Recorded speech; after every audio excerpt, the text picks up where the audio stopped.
O Sindmed tem sido procurado por vários colegas para entender as diferenças entre vinculação de trabalho por CLT ou PJ.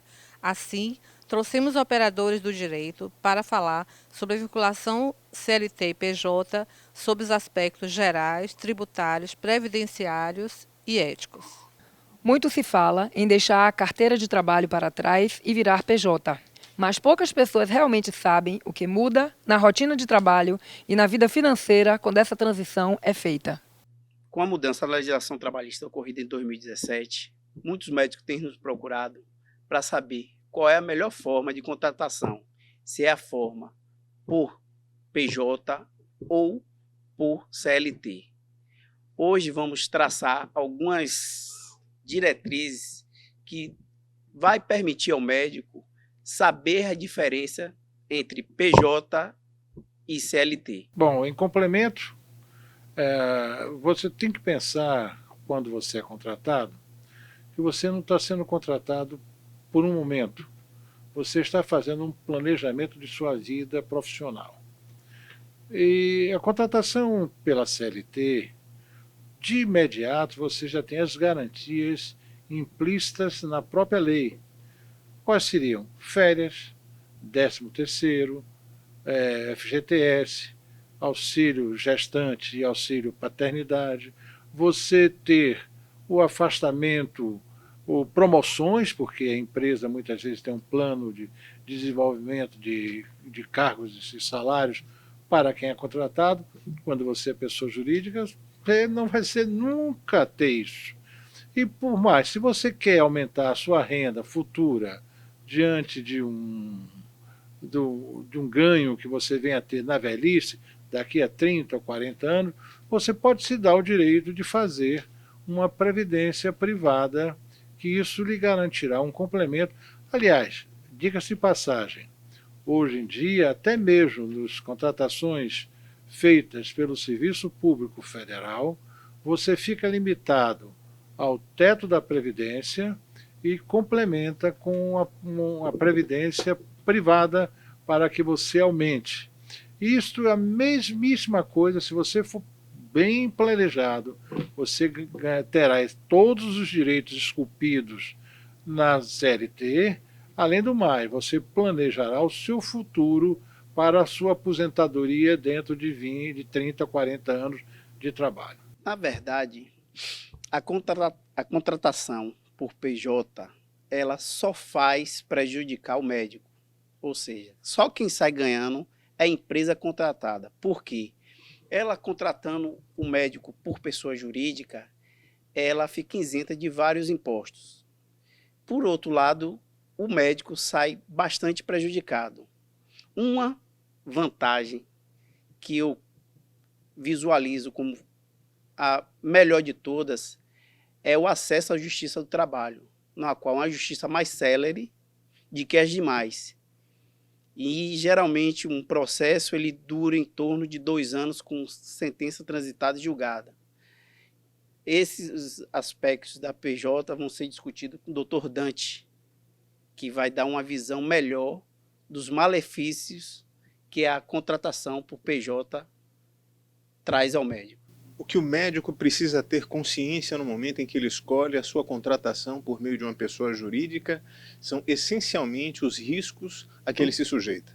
Eu poderia listá-los da seguinte maneira. Em primeiro lugar, toda vez que nós optamos por ingressar em uma determinada sociedade, nós estamos automaticamente assumindo todo o passivo que aquela empresa já tem. Não, aquele passivo não é apenas daqueles que deixaram a sociedade, daqueles que a constituíram antes da minha entrada, do meu ingresso nessa sociedade. Eu estou herdando esta herança, que pode ser uma herança maldita. Ponto. No momento da saída, eu tenho que ter também a certeza de que eu posso vir a responder pelo passivo que a empresa tem. Do ponto de vista estritamente da legislação, todo aquele que sai de uma sociedade, ele fica obrigado, até 2 anos após a verbação da sua saída, pelas obrigações da sociedade até aquele momento em que ele era sócio. Então veja, não estou me referindo aqui a obrigações de natureza tributária, de natureza trabalhista e, eventualmente, por que não, de natureza civil e até consumerista. Ok? Então, essa é a primeira consciência que o médico deve ter para fazer a sua escolha, se ele quer assumir o risco de ingressar em uma pessoa jurídica. Ponto. Segundo ponto que eu acho que o médico deve levar em consideração, e que já foi abordado aqui antes de mim, ele está abrindo mão de benefícios que estão previstos na legislação trabalhista, como férias, 13º, FGTS e todas as outras garantias. Ainda há pouco, o doutor Eduardo falou sobre a questão da justiça do trabalho, que é uma justiça célere, sim, com certeza.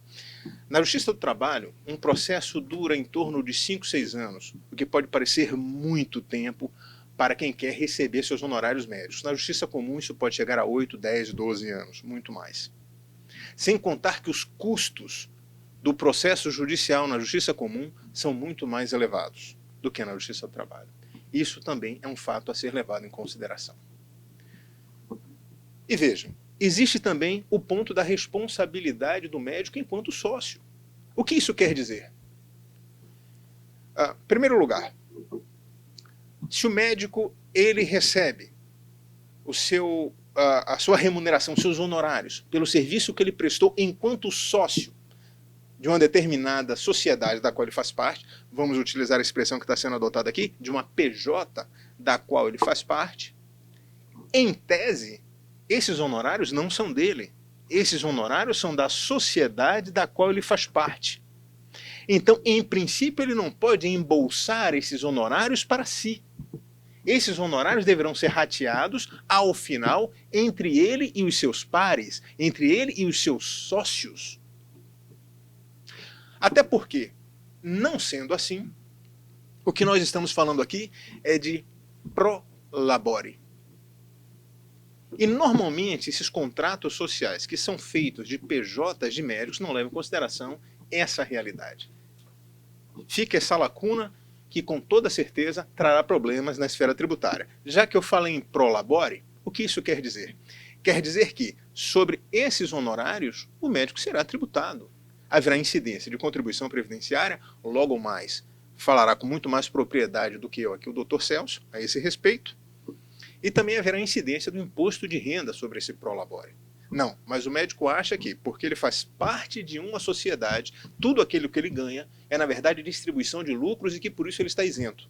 Quando, na verdade, o que acontece na prática é uma distribuição disfarçada de lucros, quando, na verdade, é um pro labore. Então, pense nisso, considere isso, porque isso pode lhe trazer muitos riscos e muitos dissabores. E porque o tempo me é muito curto, eu vou me furtar de falar aqui também de problemas relacionados à responsabilidade perante o consumidor, mas que eu acredito que muitas dessas lacunas que eu estou deixando aqui, certamente o Dr. José Joaquim Batista Neto poderá sanar. Desejo a vocês uma boa sorte na profissão. No nosso dia a dia aqui no Sindmed, a gente se depara com uma situação muito frequente para o médico PJ. É a situação da distinção entre a contribuição previdenciária da PJ e do médico propriamente dito.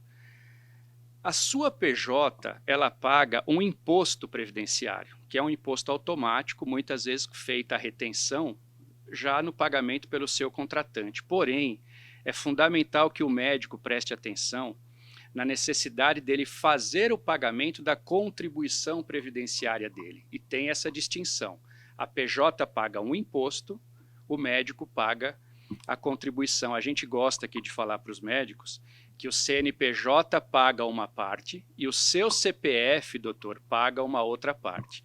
É fundamental que o médico cuide disso, que o médico trate disso com o contador, para ele não ter a surpresa junto ao INSS, no momento em que ele mais precisar do INSS, ele descobrir que quem pagou, quem tem a previdência registrada lá no Instituto é a sua empresa e não o seu CPF, e aí você não vai ter a condição de segurado. Nessa situação da gente fazer essa orientação aqui no dia a dia, aqui no Sindmed, a gente observa um outro aspecto que eu gostaria de esclarecer para o médico seletista.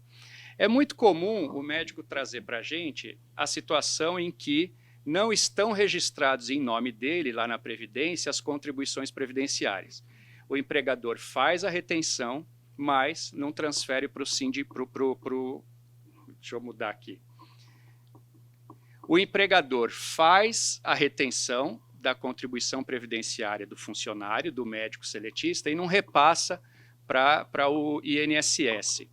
Há uma orientação, há uma situação já estabelecida na questão previdenciária que o trabalhador, o médico seletista, ele não poderá ser prejudicado nos direitos previdenciários quando não houver o repasse do seu empregador para o INSS.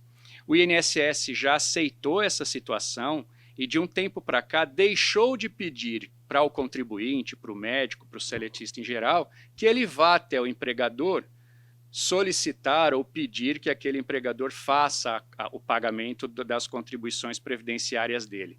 Até porque o trabalhador, o médico em si, ele não pode fazer a atuação de um fiscal do INSS. Ou seja, a relação do não pagamento da contribuição previdenciária quando retida no seu contra-cheque é uma relação entre INSS e empresa. O INSS passou a respeitar isso e até nesse aspecto a atuação do seletista ela possui esse privilégio, porque o reconhecimento da sua condição de segurado é automático. Eu queria esclarecer ainda para o médico PJ, para o médico seletista, que mesmo com as mudanças da Previdência, com a grande reforma da Previdência que foi feita no ano de 2019, os principais direitos do INSS foram mantidos. Há alguns novos aspectos, há a questão da idade mínima, que é uma novidade, porém, todo mundo que já está inscrito na Previdência anteriormente a essa mudança da lei, aqueles direitos persistem, os direitos anteriores persistem, alterando agora a situação do alcance desses benefícios, que são as regras da transição.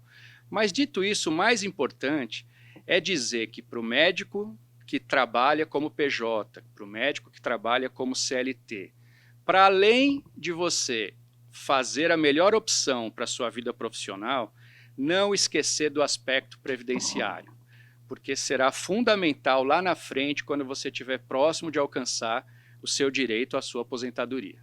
Em primeiro lugar, queria agradecer aos sindicatos médicos a oportunidade de debatermos um assunto desta magnitude e também de ser aos meus colegas que aqui estão e que não estão no vídeo, mas que estão ao meu lado, o meu agradecimento pela contribuição que todos eles deram. Deixaram-me um pouco atrapalhado aqui, porque a questão voltava-se precipuamente para a vinculação CLT ou PJ. Então procurei, dentro do âmbito que me cabe, que é o âmbito ético ou profissional, algo que fosse correlato ao médico CLT ou ao médico que fosse pessoa jurídica. E nesse campo, seguindo um pouco aqui o que disse o doutor Dante, ele tratou de responsabilidade civil e tratou um pouco até da visão consumerista ou não da relação médico-paciente. Mas, antes disso, eu tinha elencado uns 30 tópicos para falar. Claro que eu não vou ter tempo de fazê-lo, ficará para outra oportunidade, e desses 30 escolhi um que me parece que está sendo bastante procurado, bastante tumultuado, bastante incentivado, que é a questão do abandono do médico ou afastamento do médico antes do término ou depois do término do seu plantão. Sobre esse particular, eu vou reler aqui o que diz o Código de Ética Médica, que abrange tanto o médico CLTista, quanto o médico pessoa jurídica. E para que não haja equívocos de interpretação da minha parte, eu vou ler ipsis literis o que diz o Código de Ética Médica vigente no seu artigo 4º. Item responsabilidade civil, capítulo 3. É vedado ao médico deixar de comparecer a plantão em horário pré-estabelecido ou abandoná-lo sem a presença de substituto, salvo por justo impedimento. Já trataremos daqui um pouco sobre o que é esse justo impedimento. Parágrafo único desse artigo. Na ausência do médico substituto, a direção técnica do estabelecimento de saúde, seja ele privado ou público, aí parêntese meu, deve ser providenciada a substituição pelo diretor técnico, parágrafo, entre aspas, meu. Pois bem, o que é que acontece? É frequente, é comum, tanto na capital, Salvador, como em outras pequenas cidades do Estado, ou então até cidades de médio porte, o médico ter o plantão, por exemplo, de 24 horas, que é o mais comum, das 7 da manhã de um dia às 7 da manhã do dia subsequente. Chega às 7 e o colega não chega. 7h30, nada. 8, nada. E o médico, por entender que cumpriu o seu horário, vai embora. Vai embora deixando o plantão desfalcado, sem o substituto. Repito, seja ele CLTista, seja ele pessoa jurídica. Em que é que ele incorre? Incorre em provável e quase segura penalidade ética ou profissional. Relembro para os senhores médicos que nos ouvem que enquanto um juiz de direito ou um juiz criminal pode impor uma penalidade pecuniária em dinheiro ao médico ou pode determinar a prisão do mesmo, se for um juiz criminal, nenhuma dessas instâncias da justiça pode caçar o médico. A única entidade que tem prerrogativas para caçar um médico e impedi-lo de exercer a sua profissão não é o juiz de direito, não é o juiz criminal, é o Conselho Regional de Medicina ou o Conselho Federal de Medicina. Daí a preocupação de alguns médicos com os processos ético-profissionais, porque afetam diretamente o seu bolso. O médico pode ser condenado e pagar uma indenização, ter disponibilidade para isso, mas ele pode, se for cassado, pensar que vou fazer outro curso e passa, mas não consegue se inscrever novamente num Conselho Regional de Medicina do Brasil. Pode se inscrever na Bolívia, no Paraguai, onde ele fizer o curso, mas aqui não, e não há revalida para ele. Bom, tirando isso, vamos voltar àquele ponto que eu falei, se tiver uma sinalização da vice-presidente que está ao meu lado, eu interrompo e deixo para depois. Mas a questão do justo impedimento que permita ao médico sair do plantão, abandoná-lo antes da hora ou ausentar-se, esse justo impedimento não é igual ao justo impedimento de um cidadão comum. Eu vou dar um exemplo para entenderem melhor. Imaginemos que estamos num navio, fazendo um cruzeiro maravilhoso, que não há Covid, que estamos num cruzeiro maravilhoso. Para mim, o barco está fluindo por onde o comandante manda. Ainda que eu veja umas nuvens lá no fundo, para mim aquilo não é fator preocupante. Mas, para o comandante, ele tem a obrigação de saber que há ali uma previsibilidade de mau comportamento, de tufão, de algo agreste que pode pôr em risco o navio e especialmente os passageiros. Assim é o médico. A imprevisibilidade do médico é diferente da imprevisibilidade de um cidadão que desconhece o que lhe é adverso. A imprevisibilidade do médico não pode esquecer que, enquanto ele está no plantão, ele tem pacientes na enfermaria. Ele tem pacientes para atender. E se ele sai para socorrer a mãe dele ou o pai dele num outro hospital, ele vai socorrer onde? Numa entidade de saúde que já tem médico. Está no lugar certo. O pai dele ou a mãe dele, se estiver doente, está no local adequado. Ele tem que cuidar dos pacientes dele, não pode abandonar o plantão. O CREMEB recentemente tem apenado fortemente alguns médicos que abandonaram o plantão, ainda que tenham justificativa humana, compreensível, doença de pai, de mãe, de filho, de mulher, comprovada, mas abandonaram o plantão. Deixaram ao descaso, ao Deus de Ará, X pacientes, quando não deveriam de fazê-lo. Então, num dos casos, cujo nome eu não vou mencionar, porque não posso, estou sob sigilo da minha profissão e da atividade em que estou envolvido, num dos casos houve uma suspensão. Sendo um caso que qualquer um dizia, puxa, falta de humanidade, foi socorrer o filho, mas infelizmente o filho estava onde? Num hospital, com outro médico. Ele poderia acionar através de telefone, enfim, poderia adotar outras alternativas. Este é um dos itens que eu gostaria de alertar os senhores, até porque a maior parte dos médicos tem-se servido de uma coisa que não é lícita, e que não isenta de responsabilidade profissional, que é serviço de grupo do WhatsApp para encontrar um colega que o substitua. Grupos do WhatsApp feitos entre colegas. Então ele usa o grupo, colega, não posso dar o plantão, tem alguém aí que possa? E no WhatsApp alguém lhe responde, eu faço o seu plantão. Isso é totalmente vedado. Primeiro que você não sabe com quem está falando. Pode ser um falsário, como já aconteceu. Segundo, porque esse não é o procedimento normal. E terceiro, porque diz claramente no artigo 9º que, em situação de necessidade de atraso ou de abandono do plantão, cabe ao diretor técnico do estabelecimento providenciar a substituição. Não cabe ao médico se adiantar.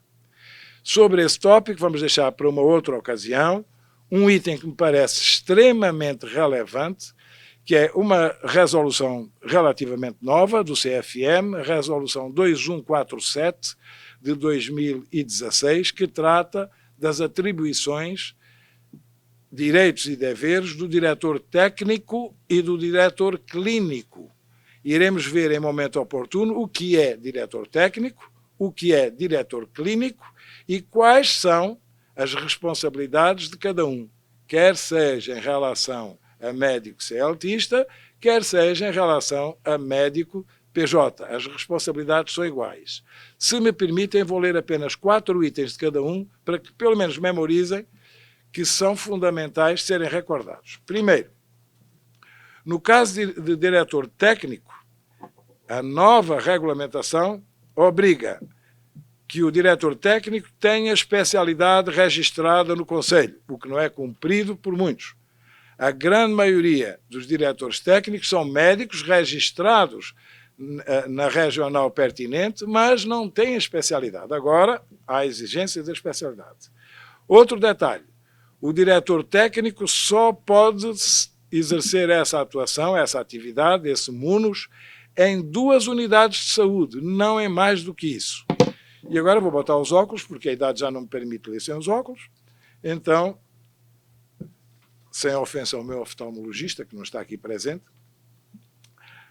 o diretor técnico tem por obrigação, o técnico, no caso, zelar pelo cumprimento das disposições legais e regulamentares em vigor, assegurar condições dignas do trabalho e dos meios indispensáveis à prática médica, organizar as escalas de plantão, o que falámos há pouquinho do abandono ou o artigo 9º, zelando para que não haja lacunas, solucionar a ausência de plantonistas, é obrigação do diretor médico, não é do médico. Não contratar médicos formados no exterior sem registro nos conselhos regionais de medicina. Isto são apenas alguns tópicos que eu tirei da Lei 2147. Quanto ao diretor clínico, resumo simplesmente da seguinte forma. O diretor clínico representa o corpo clínico e é eleito diretamente pelos colegas, pelos médicos do estabelecimento de saúde, desde que esse estabelecimento tenha, no mínimo, 30 profissionais credenciados médicos. Cabe ao diretor clínico, que foi eleito, supervisionar as atividades da assistência médica e exigir da direção técnica condições de trabalho, assegurar a académicos, quando for o caso, e residentes, quando for o caso, condições de exercer suas atividades com os melhores meios de aprendizagem. Organizar os prontuários, que isso é outro problema que teremos que ver. O que é o prontuário? O que é que diz a resolução do Conselho Federal de Medicina da obrigatoriedade de anotações em prontuário, que normalmente é esquecido pelo médico e, além do mais, além de ser esquecido, às vezes com letra pouco legível. Não é à toa que, quando a letra é ruim, a gente diz a letra de médico. Me perdoem, mas essa letra ruim ou é de médico ou é de advogado. São os únicos dois que têm a letra assim um pouquinho mais confusa. E, por fim, cabe também ao diretor clínico, dentro do resumo que eu fiz aqui, acompanhar as comissões de ética e de revisão de prontuários. Essas comissões de revisão de prontuários é fundamental, na minha opinião particular, que haja uma fiscalização do CREMEB e até do Sindimed, no sentido de orientar de forma pedagógica como deve ser feito o prontuário, porque agora a exigência é grande, em ordem cronológica, obedecendo a determinadas rotinas que precisam de uma orientação. Muitos médicos são de outro tempo, em que o ensinamento era diferente, em que sequer havia computadores onde o prontuário fosse eletrónico. Bom, complementando o que o doutor Batista Neto disse, isso, quando as pessoas jurídicas os médicos são contratados por pessoas jurídicas, além deles perderem vantagens, existe um contrato simplesmente civil, onde ele presta serviço a uma pessoa e pode amanhã dizer, olha, a partir de então você não presta mais serviço conosco. Não tem a obrigatoriedade de haver progressão, não tem a obrigatoriedade de ter promoção, não tem a obrigatoriedade de ter vantagens. E, por outro lado, em 2018, houve um estudo pelo Conselho Federal de Medicina avaliando se as pessoas jurídicas ganhariam mais ou menos quando elas fazem prestação de serviços para terceiros. Reconheceu que, no fim das contas, considerando 13º, férias adicionais, e pagamento de todos aqueles impostos já falados para o doutor Celso Vedovato e para o doutor Dante, eles ganham 38% menos do que os médicos contratados pela CLT. E aí vai mais adiante. Os prestadores, o 37.6 da Constituição, os prestadores de serviço respondem objetivamente pelos erros dos seus propostos quando eles estão na função pública, ou seja, quando eles são contratados, uma pessoa jurídica dessa, para trabalhar numa entidade pública, mesmo que dessa forma terceirizada, quem responde é a pessoa jurídica dele. Enquanto ele contratado como CLT, ele ainda tem o respaldo da pessoa que o contratou de responder pelos seus prepostos, que no caso é ele. Ou seja, caso contrário, ele vai se entregar na mão dos leões, porque é o que vai acontecer. O indivíduo vai ter todo o malefício sem ter benefício, além de ganhar menos a longo prazo, além de não ter vantagens a longo prazo, além de ter um contrato precário, porque é um contrato civil que pode ser rompido a qualquer momento. Se não pagar, ele não pode também romper o contrato após 3 meses, porque é assim que se faz a contratação. Ele não pode dizer, você não me pagou esse mês, eu vou me embora. Não existe isso. Existe uma espécie de uma notificação prévia. E todas essas situações fazem com que vocês pensem e refletir que a contratação, que se agora adiante alguém for fazer, ele pode ser contratado por 3, 4, 5, 6, os 7 dias da semana para dar plantão de 24 horas, mas que seja por CLT, que não seja por pessoa jurídica. Nenhuma vantagem vai trazer para ele. O resto dos dias, que ele só vai ter um teto da Previdência Social, ele junte aquele dinheiro, faça um pecúlio, faça uma guarda, faça uma reserva, mas não acredite que sendo contratado por pessoa jurídica, aquele ganho, que é o que eu disse há poucos instantes, se você der para uma criança um chumbo, 1 quilo de chumbo e 1 quilo de algodão e perguntar ele qual que pesa mais, ele vai achar que é o algodão, aquele volume grande, quando na realidade os dois pesam iguais. E aí você pensa o médico, é diferente, se você der 2 quilos de chumbo e 1 quilo de algodão, ele acha que o quilo de algodão, que a pessoa jurídica ainda pesa mais do que o quilo de chumbo.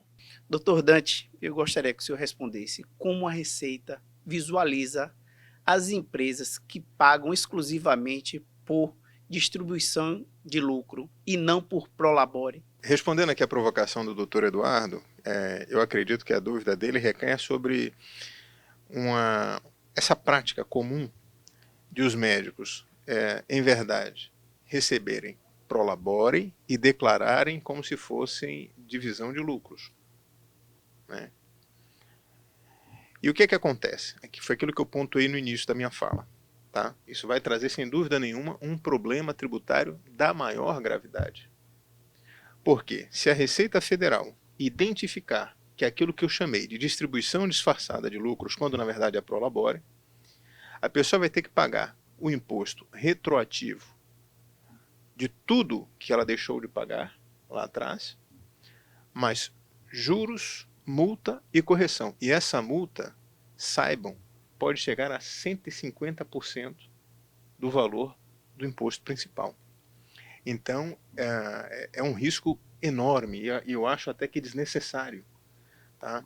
Porque o que acontece? Aqui, sem chegar a discutir o mérito sobre se é melhor PJ ou contratação via CLT, eu acho que o médico ele deve, antes e acima de tudo, conhecer os riscos da atividade profissional dele enquanto PJ, enquanto CLT. Eu concordo quando se diz que a contratação via CLT traz mais segurança para o médico, eu não tenho a menor dúvida disso, mas não ignoro que nem sempre é tão simples, nem sempre é tão fácil, porque nem sempre o mercado responde a essa aspiração dos médicos. Isso é um fato que nós devemos levar em consideração também. Tá? Mas se o que tem para mim hoje, se o que o mercado hoje coloca para mim é a contratação via PJ, primeiro eu tenho que lutar para mudar isso. Ponto.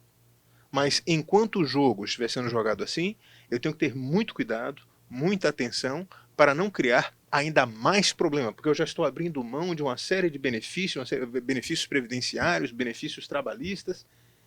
E aqui, trazendo também o seguinte, o fato de eu ter uma PJ, não é porque está sendo contratado uma PJ que, por exemplo, eu deixarei de responder do ponto de vista ético, porque do ponto de vista ético disciplinar é o médico e não a PJ dele.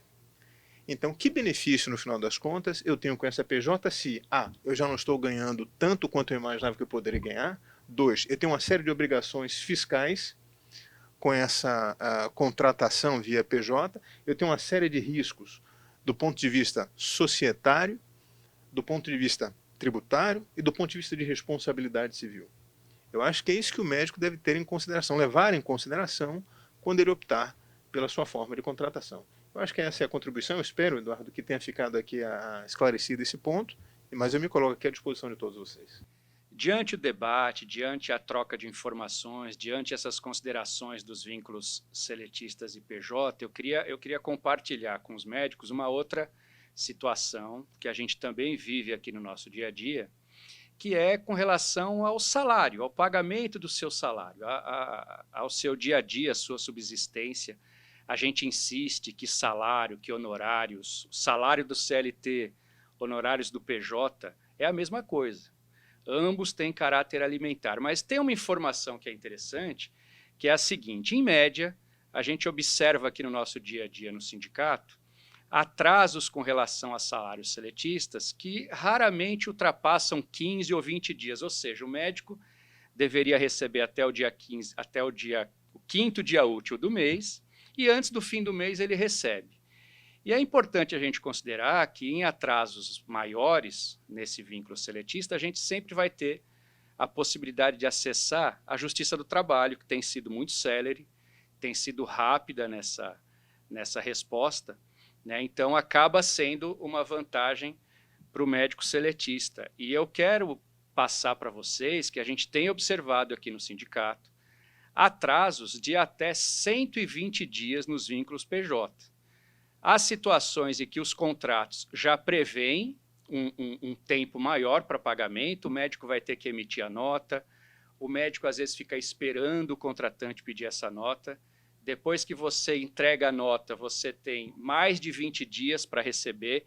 Em alguns contratos a gente observa que o pagamento se dará até o 20º dia útil. 20º dia útil significa praticamente 30 dias. Então, também nesse aspecto, é pior para o médico PJ, porque, além da situação da demora no pagamento, o acesso para corrigir qualquer situação de não pagamento vai se dar na Justiça Comum, vai se dar no Fórum Rui Barbosa, vai se dar numa situação em que, geralmente, é mais difícil, não só para se cobrar, mas até mesmo para se preparar o processo, para esse processo ter andamento. Lembrando o seguinte, na Justiça do Trabalho, é o trabalhador cobrando a empresa. Na Justiça Comum, é você, empresa, cobrando uma outra empresa. Então, nem mesmo aquela relação da hipossuficiência de quem deve receber, nem sempre ela é equilibrada na justiça comum. Daí essa situação que para o médico seletista, quando as coisas não estão funcionando bem, ele tem uma vantagem nas ferramentas que ele vai usar para fazer o direito dele ser respeitado.